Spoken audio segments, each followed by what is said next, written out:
Quando um carro novo chega no mercado, ele traz sempre uma tecnologia nova, né? De conectividade, segurança. Mas quem produz isso é a indústria de autopeças. Quem leva a fama é a montadora, que só monta.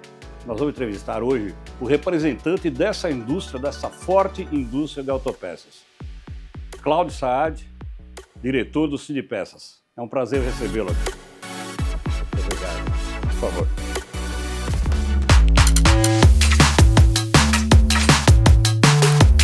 Cláudio Saad, presidente do Sindipeças, é um prazer recebê-lo aqui no Auto Informe Entrevista, que tem o patrocínio da BSS Blindagens. É um prazer recebê-lo, Cláudio. Muito obrigado, Joel. O prazer é meu de poder estar aqui na BSS, essa casa que me é muito cara. Já tenho um relacionamento antigo com a BSS. Tenho 2 carros blindados pela empresa. Então, é uma empresa que eu respeito muito e que eu tenho muita satisfação por estar aqui com vocês hoje para bater esse papo. Prazer é nosso. A indústria de autopeças, ela é a responsável, na verdade, pela produção dos veículos. A montadora monta, mas quem constrói essa tecnologia, quem investe nessa tecnologia, é o setor de autopeças. Não fica um sentimento de meio de frustração, não? Na verdade... Porque quem leva a fama é a montadora. É isso que eu ia te dizer. Quer dizer, o papagaio come o milho, o periquito leva a fama, né? Mas as coisas são assim. Na verdade, é isso mesmo. A montadora, ela tem o mérito dela ser a dona dos projetos. Então, ela tem todos os projetos, né, do veículo e cada vez mais ela é montadora. Cada vez mais a montadora compra os sistemas prontos. Então, ela acaba não produzindo componentes. Quem produz os componentes são as empresas de autopeças. E até dentro das autopeças, eu vou te dar mais uma particularidade. Que também os sistemistas, né, eles produzem muito pouco dos componentes. Normalmente eles montam os sistemas, mas quem produz são normalmente as pequenas e médias empresas. E qual o tamanho dessa indústria? Então, o Sindipeças tem cerca de 500 associados, um pouco mais. Eu te digo tranquilamente que de 500 e poucos associados, nós temos pelo menos 350 que são pequenas e médias empresas, que são realmente os fabricantes de componentes. E a gente diz que essas empresas são a base da cadeia automotiva. Porque se eles não produzirem os componentes, esses componentes vão ter que ser importados. E você imagina como é que você sustenta uma cadeia importando componentes. Então eles têm uma grande importância, por isso que o Sindipeças olha com um carinho muito especial essas pequenas e médias empresas, principalmente nesse momento de tantas mudanças, um momento tão disruptivo como a gente está vivendo hoje. É isso que eu queria perguntar em relação à nova tecnologia que está chegando no Brasil e no mundo, né? O carro elétrico, o carro híbrido. E isso vai contribuir para a indústria de autopeças? Porque o carro elétrico sabe-se que ele tem menor manutenção, pelo menos é o que dizem nesse primeiro momento que a gente está vivendo, né?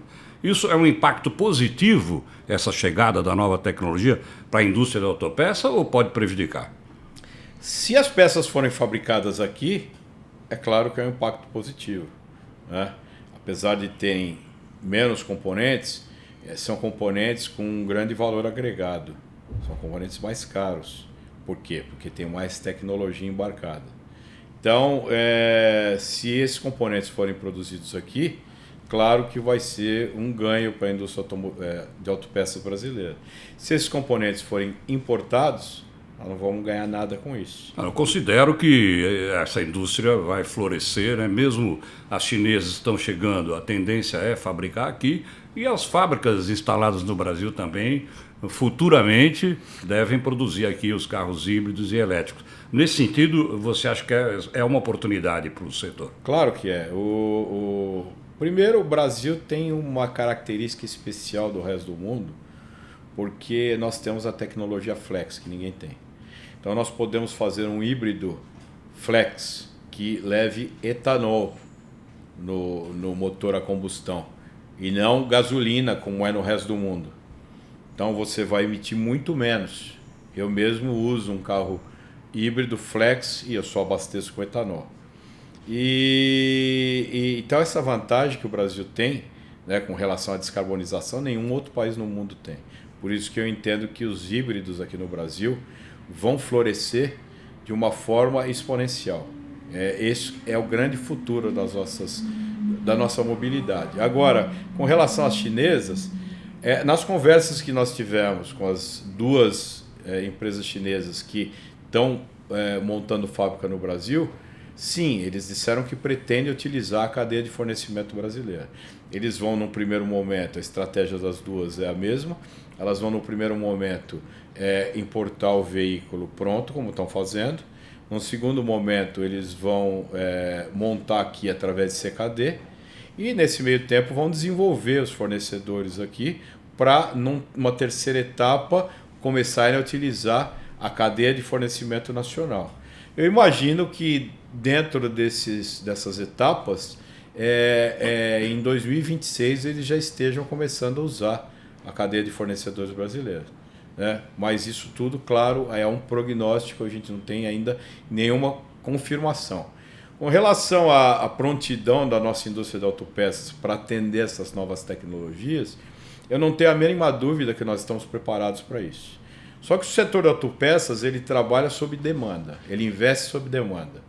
Então, surgindo a demanda, vão surgir os investimentos e nós vamos atender. Tem estrutura para isso? Temos estrutura para isso. Temos estrutura para isso. Entendeu? Agora, precisa da demanda. Hoje, a demanda ainda não existe. Então, nós estamos aqui em compasso de espera, observando isso com muita atenção, mas também, ao mesmo tempo, nos preparando para isso.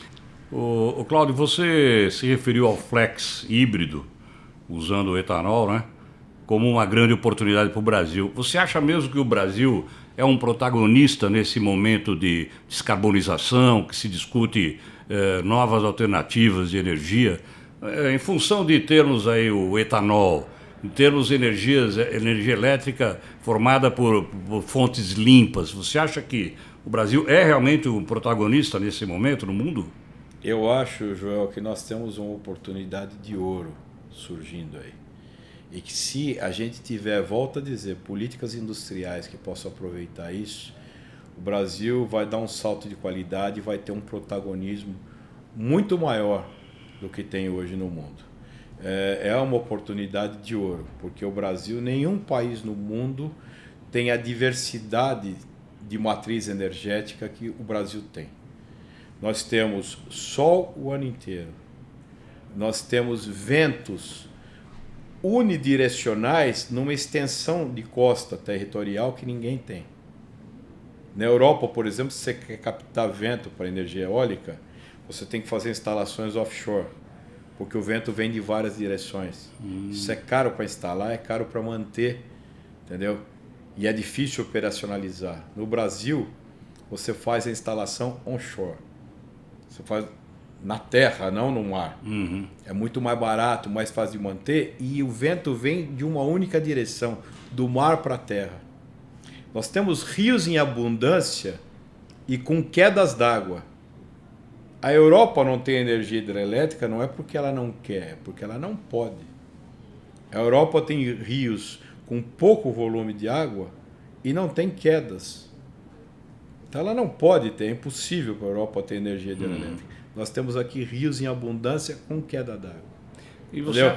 Nós temos os biocombustíveis, dentre eles o etanol que você citou, mas que nós temos aí o biodiesel, o biogás. Nós estamos desenvolvendo aqui uma tecnologia para extrair o hidrogênio do etanol, que se der certo isso, a Toyota com a Shell estão super envolvidas nisso. É um projeto que está sendo capitaneado pela USP. Eu fui lá visitar. Eu fui visitar a Hytron, que fabrica os componentes. Nós hoje, por exemplo, só para te dar um dado, nós já passamos na frente de todos os países do mundo com relação ao quesito transporte de hidrogênio. O Brasil não precisa mais transportar hidrogênio, coisa que é caro e perigoso. Entendeu? Aqui você coloca um reformador do lado da bomba de etanol, você produz hidrogênio em loco. No momento do abastecimento? No momento do abastecimento, em loco.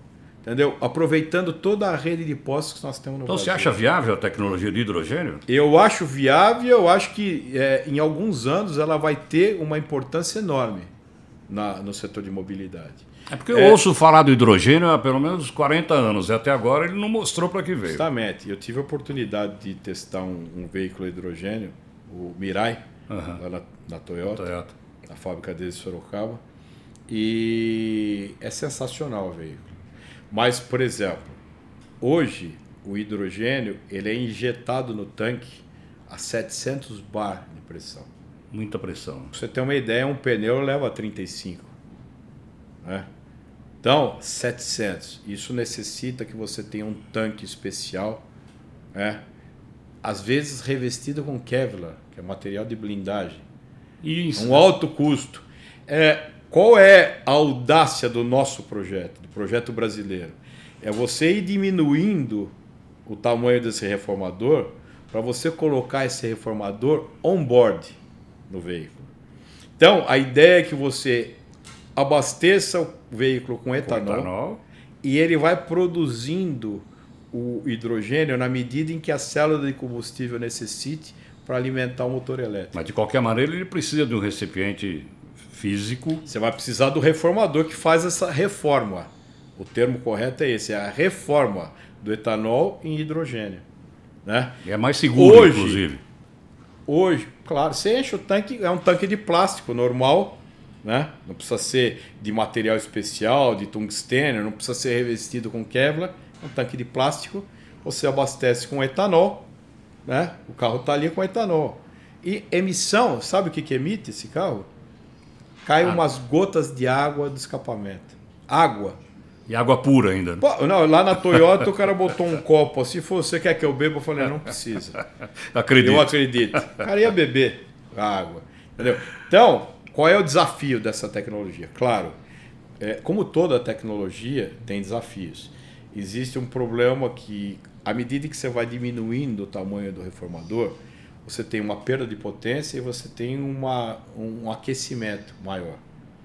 Mas eu não tenho a mínima dúvida que nós vamos chegar lá. É questão de tempo. Mas quando a gente fala nesse momento, né, em relação ao meio ambiente, né, redução de emissões, eu fico preocupado com a reciclagem de material, coisa que a gente não vê isso acontecer na indústria automobilística. O produtor, o fabricante de autopeças, por exemplo, ele não é responsável pela logística reversa? Ou não? Como é que funciona esse... Eu vejo assim, Joel, eu vejo que o responsável pela logística reversa, que seria você recolher aquele material inservível e levar para uma reciclagem, tem que acontecer com aquele cara que está no final da linha de produção. No caso, a montadora. Que tem o contato direto com o consumidor. Entendeu? É esse cara que tem que fazer o recolhimento para a logística. É claro que a indústria de autopeças tem uma participação nisso, né?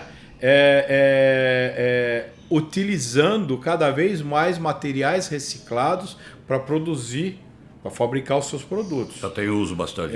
Claro, isso vem se desenvolvendo cada vez mais, mas com relação à logística reversa em si, né, do produto final, eu acho que isso está muito mais lá no campo da montadora e da concessionária do que no campo da autopeça, que está no meio do processo.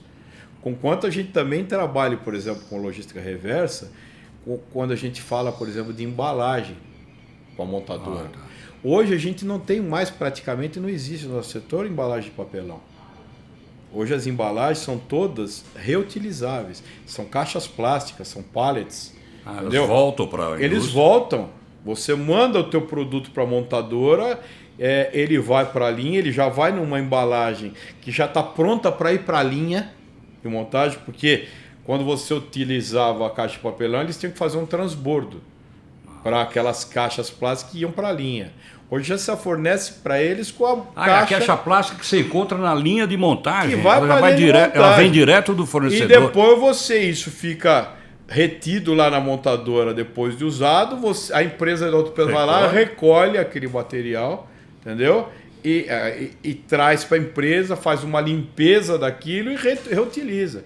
Você reutiliza isso aí N vezes. Maravilha. Entendeu? E com isso você elimina esse material aí, essas caixas de papelão que normalmente eram jogadas no lixo, né? Você elimina sacos plásticos. Mesmo que fosse reciclada, pô, sem o uso do papelão, uma grande evolução. Então, a participação na reciclagem da autopeça, ela existe nesse sentido. Sim. Mas quando a gente fala ali de recolher o inservível para trazer, a autopeça não tem esse contato com o cliente direto final. com o cliente. Então, é diferente, por exemplo, de uma fábrica de pneu, né?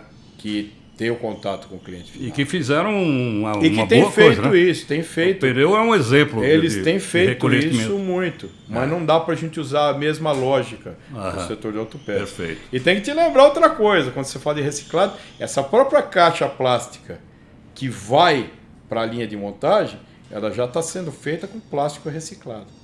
Ah, tá. Perfeito. Entendeu? Eu queria falar de um assunto chamado obsolescência programada. Como é que funciona isso? Isso existe mesmo? A gente ouve muito falar, né? Quer dizer, você faz um produto para ele ter um determinado tempo de duração para que a indústria consiga repor esse produto no mercado. Como é que funciona isso? Então, eu gostaria de aqui destacar o seguinte. Uma empresa de autopeças, ela, quando produz alguma coisa, ela sempre produz aquilo sob desenho.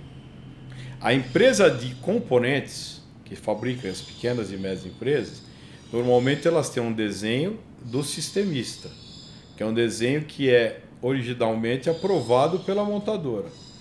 Então ali você tem naquele desenho todos os materiais que têm que ser usados para fazer aquele componente. Está incluído o custo que a montadora vai... Então, pode ser que socorra, mas eu não posso dizer 100%. Por quê? Porque a indústria de autopeças ela tem que cumprir aquela especificação de material que está no desenho, né? É claro que ela pode fazer propostas, né, de materiais alternativos, mas essa proposta dela tem que passar pelo crivo do sistemista e pelo crivo final da montadora, né?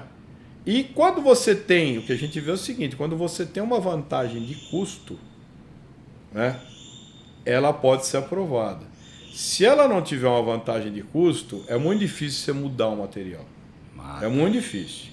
Agora, claro que quando você apresenta, mesmo tendo uma vantagem de custo, isso tudo tem que passar por testes de laboratório, de campo, para verificar se aquele material que você está propondo, apesar dele ser mais barato, ele está atendendo às especificações de utilização da montadora. Então, eu vejo assim que pode acontecer, mas que a qualidade jamais vai ser sacrificada por conta disso, né? Isso eu tenho uma grande convicção, né, de que a qualidade não vai ser sacrificada por conta de você ter que acabar com aquilo mais rápido para fornecer um outro. O que eu vejo sim, Joel, é que a indústria é muito dinâmica. As tecnologias vão surgindo, né, uma atrás da outra e vão superando aquela anterior. Então eu vejo que muitas vezes essa obsolescência programada, na verdade ela vem porque uma nova tecnologia surgiu e ela precisa entrar no mercado. Sei. Para melhorar a funcionalidade de tudo aquilo. Há 10 anos atrás, você olhava para o painel de um carro, não tinha nada, pô. Hoje em dia, você tem um tablet ali na frente com funções que, se você usar 10% daquilo, é muito. O consumidor médio não usa, né? Então, imagina o nível de evolução que houve. Existe uma pesquisa, eu vi esses dias, internacional, que parece que a indústria está querendo voltar para os botões, porque a tela é muito difícil de operar. Isso também não vai e volta. Principalmente para o pessoal aí que nasceu nos anos 60, anos 50, anos 70, fica difícil. Verdade. Para esse pessoal que nasceu nos anos 2000, esses caras já vêm programados, né? É verdade. Você dá um celular na mão de um moleque de 12 anos, O moleque faz o diabo lá. Pô. Eu, quando verdade. tenho problema de não saber as coisas do celular, dou para minha filha. Chama a Ela filha, resolve chama. na hora. Então, a gente tem... Mas isso tudo... Acho que essas gerações aí são as gerações que viram mais mudança no mundo. Muito É rapidamente. impressionante, cara. Um cara que nasceu nos anos 50, por exemplo, imagina o que esse cara viu de mudança. Quando ele nasceu, o mundo ainda usava a máquina de escrever, não existia computador. Verdade. É. Oh. Pô, esse cara viu o nascimento do telex, do fax, do e-mail, do WhatsApp O nascimento e a morte. e a morte de tudo isso, pô. De tudo Verdade. isso. O cara usava a máquina fotográfica com filme de rolo, pô. É verdade. Então, são muitas mudanças para se assimilar. E a Verdade. indústria também tem que ver isso, ela tem que dar essas opções. Agora, a gente sabe, por exemplo, quando a gente vê essa parte de infotainment, a gente vê que isso hoje para as montadoras é uma grande fonte de agregação de valor e de lucro, de aumento de rentabilidade. Né? Quando elas começaram a gostar da brincadeira, quando elas tiveram que colocar, por exemplo, obrigatoriamente um ABS no veículo, né? Tiveram que colocar um airbag, elas começaram a ver que elas tinham um custo com aquilo ali, mas que aquilo agregava um valor no veículo pronto 5, 6, 10 vezes maior do que o custo daquilo. E aí eles começaram a gostar da brincadeira de agregar valor. Tanto que hoje você vê que montadora nenhuma está preocupada com volume de mercado. Verdade. Antes você via uma briga ferrenha, principalmente entre Volkswagen e Fiat, né? É verdade. Brigando por volume. Hoje eles ganham na unidade, por conta Uma disso margem daí. maior. Então, e onde está crescendo mais esse valor agregado? Nessa área de infotainment. E ele bota um sistema daquele, pode te vender o veículo por 20 mil a mais. Tanto que você vê que hoje o ticket médio dos veículos, né, tá aí na casa de 80, 90 mil reais. Mais, até 100. Até mais, 100 mil, dependendo do carro. Mas você pega hoje um carro de entrada, não te custa menos que 60 mil reais. Pois é. Entendeu? Um carro de entrada. E se você for comparar com outros tempos, porque eles agregaram esse valor. Então eles têm como cobrar isso. Claro, É muito complexo isso. Você aí. que está atento aí à evolução da indústria mundial, e você acha que essa evolução vai ser muito maior, muito mais rápida daqui para frente? Como é que você está enxergando o futuro? Não, olha, eu acho o seguinte, Joel. Eu acho que, por exemplo, se você falar sobre veículo elétrico há 3 anos atrás, né, o pessoal tinha uma ideia e uma perspectiva de evolução que aconteceu muito mais lentamente do que eles imaginavam, né?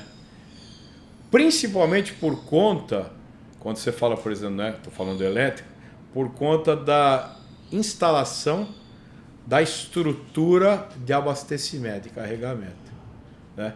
Na China, o governo decide fazer 100 mil postos de carregamento, ele faz o investimento com dinheiro do Estado e constrói. No Ocidente, a gente está vendo que isso está sendo delegado para iniciativa privada. Trabalho sob demanda. Iniciativa privada trabalha sob demanda. Quando não tem você é um empresário, você faz um projeto de investimento para construir lá 10 mil postos de carregamento. Aí, depois do projeto pronto, você vai olhar qual é o payback daquele investimento, né? Por conta do volume de veículos que vão ser atendidos ali, você começa a ver que aquele payback é muito maior do que você imaginava no início.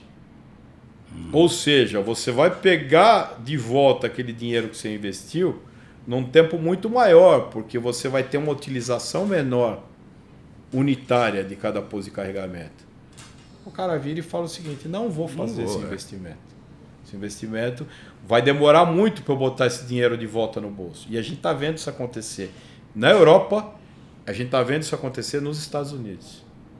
Então, por conta dessa lentidão na construção da infraestrutura de carregamento, o elétrico está andando muito mais devagar do que se imaginava.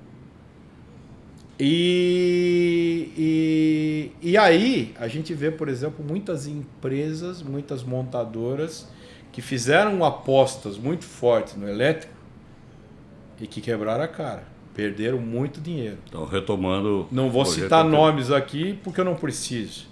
Não vou falar de missa com o vigário. Mas perderam muito dinheiro. E hoje já estão falando em híbrido.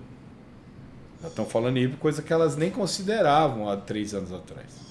Né? A gente está vendo presidentes de empresas caindo aí por conta disso. Por aposta errada. Né? E presidentes que são caras qualificadíssimos, altíssimos executivos. Estão caindo por conta de apostas erradas. E aí a gente começa a ver, eu gosto dessa pergunta que você me fez, porque me dá a oportunidade de falar de uma outra coisa, que é da vida que o motor a combustão ainda vai ter no mundo. Eu acredito que o motor a combustão ainda tem uma vida muito longa de utilização no mundo. Tanto que o mercado de petróleo não foi afetado. Falando aí de 50, 60, talvez 100 anos. Por quê? Porque a gente vê o seguinte: várias regiões do planeta, o povo não tem poder aquisitivo ainda para comprar um carro elétrico. Entendeu? E mesmo com a evolução da tecnologia, a redução do preço, isso ainda continua muito caro para essa população. E aí eu posso te citar países da América Latina, eu posso te citar países da África, eu posso te citar países do Pacífico Sul, eu posso te citar países do Oriente Médio, que o povo ainda não tem poder aquisitivo para isso. E que também tem o mesmo problema que os Estados Unidos e que a Europa, da construção da estrutura de carregamento. Se isso é um problema para esses países ricos, imagina para os países subdesenvolvidos ou em desenvolvimento. Então esses caras vão continuar usando motor a combustão. E aí surge esqueci de citar a Índia, que hoje é a maior população do mundo, superou a China. Né? E aí surge uma oportunidade também de ouro para o Brasil. Em paralelo ao desenvolvimento das novas rotas tecnológicas, tem essa oportunidade que está surgindo, que é o seguinte: hoje, por legislação, a partir de 2035, não se vende mais veículo a combustão na Europa e nos Estados Unidos. Né? Se não se vende, não se produz. Se isso não vai ser produzido lá e se essas outras regiões vão continuar utilizando, alguém precisa produzir isso para eles. Com flex usando etanol? Surge uma prato oportunidade. cheio. Nenhum país no mundo, Joel, tem uma cadeia de fornecimento tão extensa para motor a combustão como o Brasil. Nenhum. Que produz tudo aqui dentro para o motor a combustão. Nós não dependemos de nada de fora. Nenhum outro país. E nós temos essa vantagem do flex, do etanol. A gente tem estudos que comprovam que um veículo hoje, a combustão abastecido com etanol, ele emite a mesma quantidade de CO2 de um elétrico rodando na Europa, quando você pega isso do poço à roda. Não precisa nem falar de berço autônomo, do poço à roda. O mesmo nível. Por quê? Porque lá a energia elétrica que eles usam, e da China é a mesma coisa, é a partir de termoelétricas movidas a carvão. Né? E aqui é 90% hidrelétrico. Perfeito. E aí eu quero entrar num ponto com você, que é a Índia hoje descobriu o etanol. A Índia está já copiando o Brasil e diluindo o etanol na gasolina. Eles têm uma intenção de que até o final de 2025 todo a gasolina da Índia tenha 20% de etanol. Eles são grandes produtores de cana-de-açúcar, só que eles voltavam essa cana-de-açúcar para a produção de açúcar. Eles eram exportadores de açúcar e consumiam muito também, e agora eles estão fazendo etanol. Eles lançaram alguns meses atrás o primeiro posto só de etanol, né? E esses caras estão prontos para serem nossos clientes na tecnologia Flex. E Outros países no mundo também podem ser nossos clientes. Então a gente pode virar um hub produtor e exportador de motores e de veículos a combustão com tecnologia flex. E aí eu gostaria de rapidamente citar um outro projeto que eu sou fã, que está também aqui surgindo no Brasil, que está lá no Senai Cimatec da Bahia, chama Projeto Brave, também é capitaneado pela Shell, né? Com a participação da Unicamp, está dando o suporte técnico lá, né? E a gente tem outras empresas envolvidas lá, onde eles estão tirando etanol do agave. Tá. O agave é um cactus, é uma planta que nasce nas regiões mais inóspitas do mundo. Então você vai para aquelas áreas, por exemplo, subsaarianas da África, você pode plantar agave lá.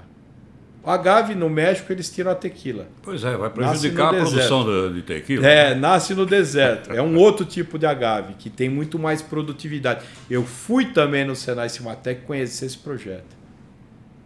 Eu, quando quero falar de alguma coisa, eu vou conhecer para falar com propriedade.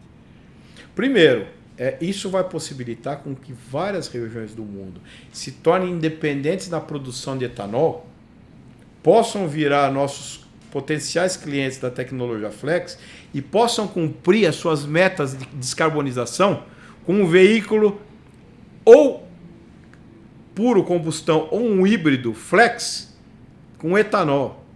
Eles vão cumprir a meta.